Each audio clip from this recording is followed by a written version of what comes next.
ప్రతి ఒక్కటి ఎక్కడ అతను చేయబడితే, ఒక కాంట్రాక్ట్లో చేయబడితే, ఒక రియల్ ఎస్టేట్లో చేయబడితే, ఒక ఇళ్ల స్థలాల దగ్గర మట్టి చేయబడితే, నువ్వు ఎక్కడ చేయబడితే అక్కడ అవినీతి. అతను పీజీ చేసింది అవినీతిలో, నేను నీతి నిజాయితీలో పీజీ చేశాను. అవును, నేను రాజకీయ అజ్ఞాన్నే. ఎందుకంటే నాకు రాజకీయం తెలీదు. రాజకీయం అంటే 60 అడుగులు గుంతలు తవ్వి గ్రావెల్ ఎత్తేసి దాంట్లో 2 పిల్లలు పడి చనిపోయిన దానికి కారణమైన ఒక ఎమ్మెల్యే అంత జ్ఞానం నాకు లేదు.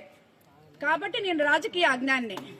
ఇసుక విపరీతంగా తవ్వి ఒక 4-5 నాయకుల్ని పెట్టుకొని మొత్తం కోవూరు కాన్స్టిట్యున్సీని అంతా ధ్వంసం చేసి ఈరోజు ఆ నాయకులందరూ నా దగ్గర ఉన్నారంటే మేము కార్యకర్తల్ని, నాయకుల్ని అత్యంత గౌరవించి నెత్తి మీద పెట్టుకొని చూసుకుంటాం.